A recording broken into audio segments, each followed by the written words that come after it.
బాగంబర్పేటలో BJYM greater Hyderabad మాజీ అధ్యక్షుడు నందరాజ్ గౌడ్ 31వ వర్ధంతి కార్యక్రమం నిర్వహించారు.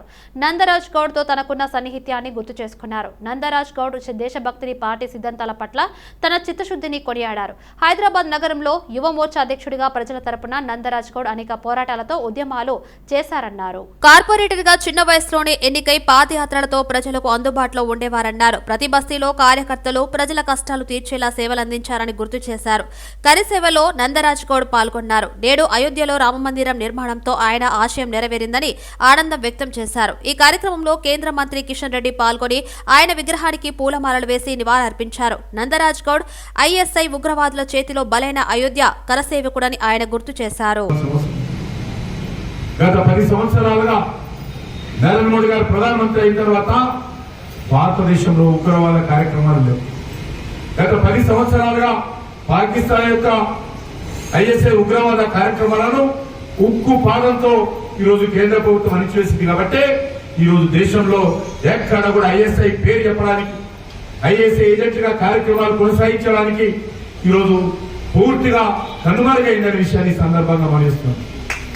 అంతేకాదు, ఏ పాకిస్తాన్ అయితే భారతదేశానికి డబ్బులు పంపడము, ఇండియన్ కరెన్సీ వాళ్ళు ముద్రించి భారతదేశానికి పంపించేట్టున్నారో ఆ పాకిస్తానే నరేంద్ర మోడీ గారి యొక్క నాయకత్వం కారణంగా, నరేంద్ర మోడీ గారు తీసుకున్నటువంటి చర్యల కారణంగా, ప్రపంచంలో భారతదేశం చేసినటువంటి చర్యల కారణంగా ఈరోజు పాకిస్తాన్ ప్రపంచంలో ఏకైకైంది ఒక చైనా తప్ప.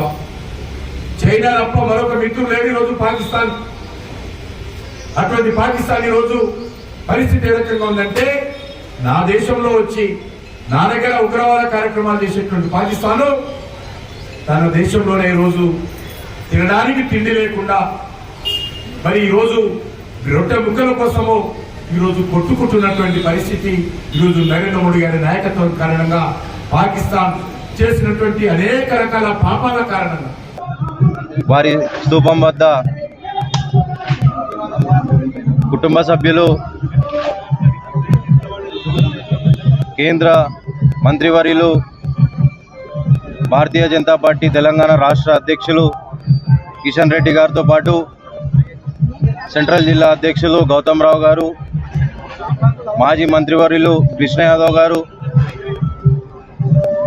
తెలంగాణ రాష్ట్ర ఓబీసీ మోర్చా అధ్యక్షులు ఆనంద్ గౌడ్ గారితో పాటు